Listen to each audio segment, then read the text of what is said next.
Wendy e a história da pintura.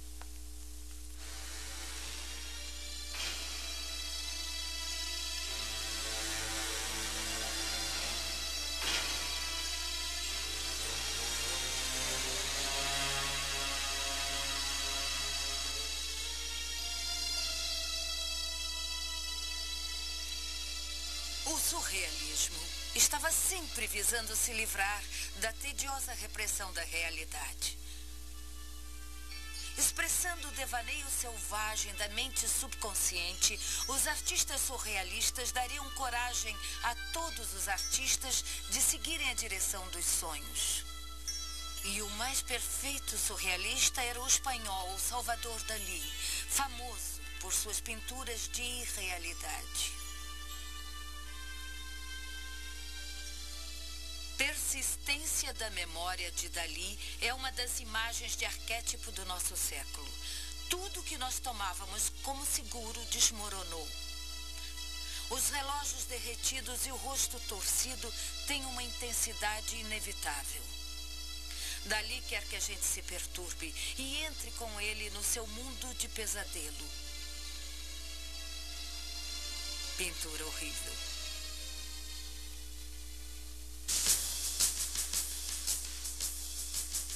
O pesadelo do espírito se tornou matéria com a ascensão do fascismo por toda a Europa. A arte também foi vítima. Como muitas de seus contemporâneos de vanguarda, as pinturas infantis de Klee foram rotuladas de perigosas e depravadas.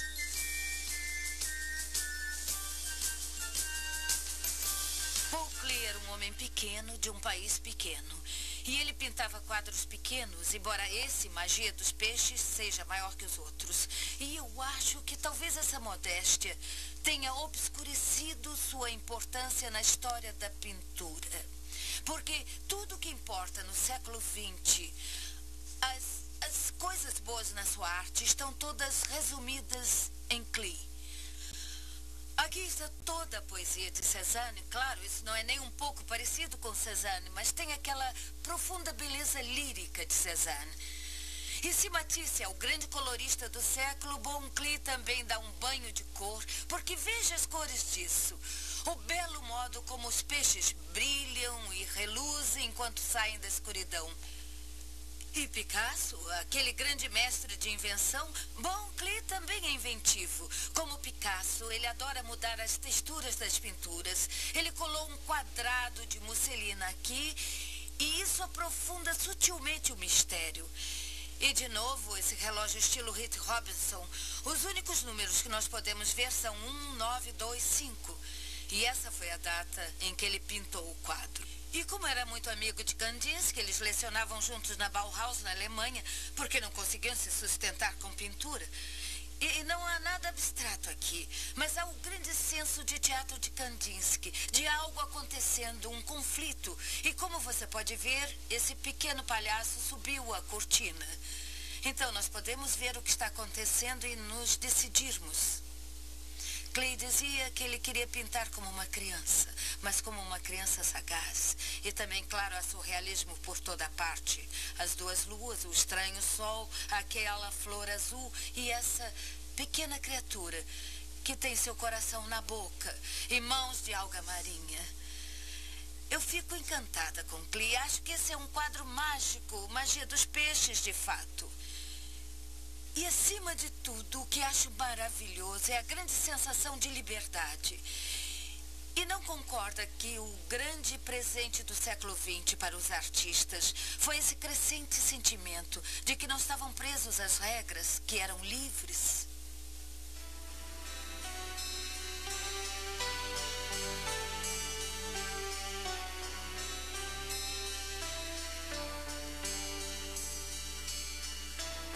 Mas essa liberdade não poderia mais ser encontrada na Europa. A guerra estava chegando e, embora os pintores, às vezes, mostrem uma surpreendente indiferença aos grandes acontecimentos do mundo, a Segunda Guerra Mundial, na verdade, os afetou.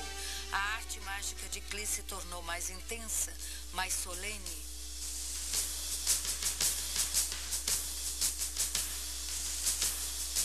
Enquanto a ocupação nazista avançava, artistas, junto com tantos outros, foram forçados a um novo lar, um novo lugar de trabalho.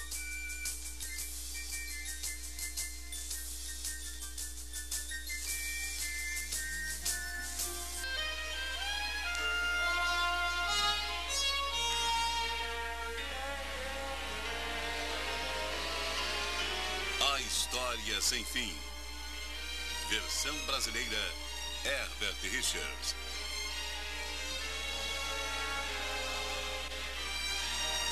Esqueça Florença, esqueça Paris. Depois da Segunda Guerra Mundial, o centro da arte mundial estava aqui, em Nova York. Até ali, a arte americana não tinha sido levada muito a sério. A cultura apenas fluía através do Atlântico. Mas a partir de 1940, a América se tornou a fonte de inspiração para um grupo de artistas que se tornaria a Escola de Nova York.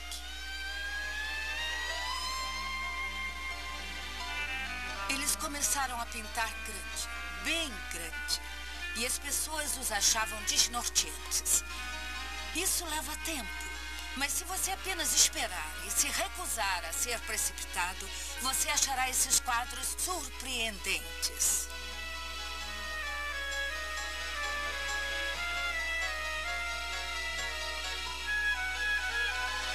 E o pioneiro de tudo isso foi o homem do Oeste Selvagem, Jackson Pollock.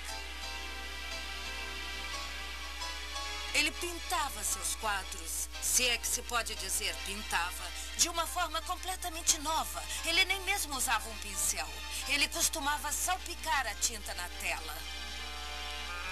Mas não a esmo, com completo controle. De Jackson Pollock, este é o grande Bruma de Lavanda. E também é fisicamente grande. Para vê-lo, você tem de chegar tão perto que, de certo modo, não pode vê-lo. Não há nenhuma imagem que você possa compreender de longe. Você tem de chegar bem perto do quadro dele. E é claro que, de repente, eu comecei a compreender o que Jackson Pollock queria. Porque foi assim que ele pintou. Não num cavalete, mas ali no chão. E ele mesmo andou em redor dele. E todas as outras pinturas, o modo como foram pintadas desapareceu no produto final. Talvez se possa ver alguma coisa, mas tudo que o artista fez, o modo como ele foi para frente e para trás, o modo como ele usou o pincel, tudo isso se perdeu. E nesse quadro está tudo preservado, cada movimento, cada ideia que ocorreu a ele. Aquele pequeno salpico marrom ali, por exemplo. Ou como esses longos salpicos pretos. Tudo isso está lá para sempre. Um registro de criatividade. Criatividade branca e ardente. E para alguém como eu, completamente sem criatividade, é impressionante estar tão perto da verdadeira criação de uma coisa bonita.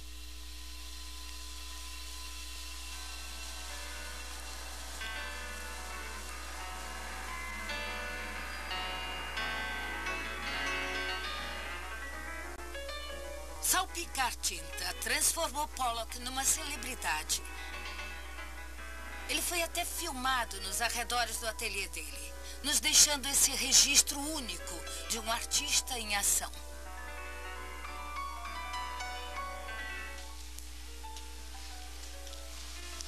Assistir Pollock dançando em volta de sua tela é uma experiência fascinante. Sim, mas também é bem triste. Quando você percebe que fazer esse filme o levou de volta ao seu hábito suicida de beber.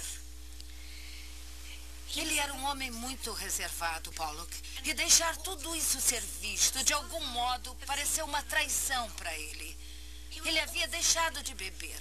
Depois ele voltou a beber bastante e acabou se matando de encontro a uma árvore.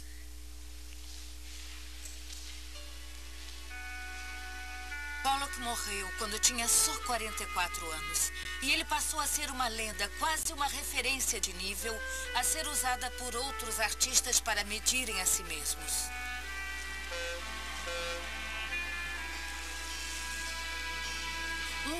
era imigrante ilegal da Holanda, que estava tão desesperado para alcançar a América que embarcou como clandestino num barco a vapor e pulou dele em Nova York. Ele se chamava William de Koning. Sua única bagagem eram as tradições e treinamento de uma escola de arte europeia.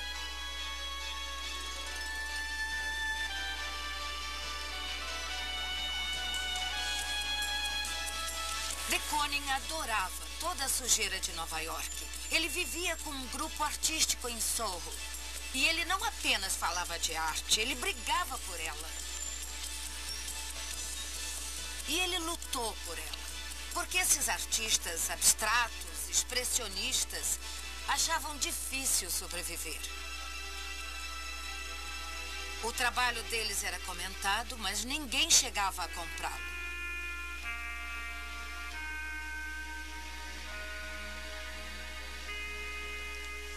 Diga de Koning.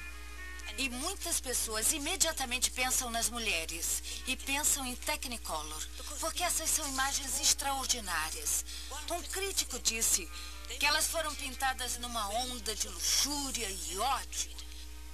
E outro disse que isso era tolice, que elas são uma celebração da carne. De fato, elas lembravam Rubens.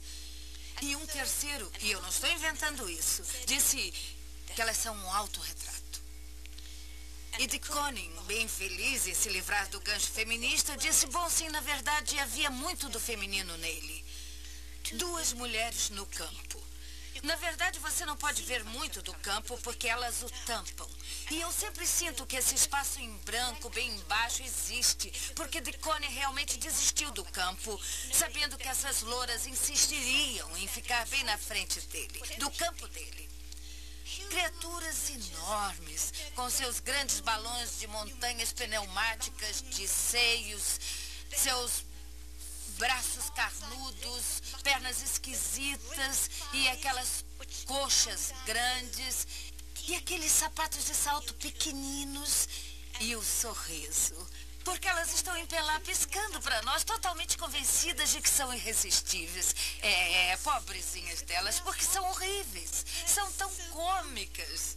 E contudo, como toda grande comédia, existe um elemento do patético. Mas enquanto você se decide o que pensa delas, não esqueça de notar como foram pintadas. Porque elas foram pintadas no que parece ser um frenesi selvagem de cor e forma. A tela inteira está viva, com energia e vitalidade. E com isso, milagrosamente, essas criaturas se misturam. E permanece espantoso.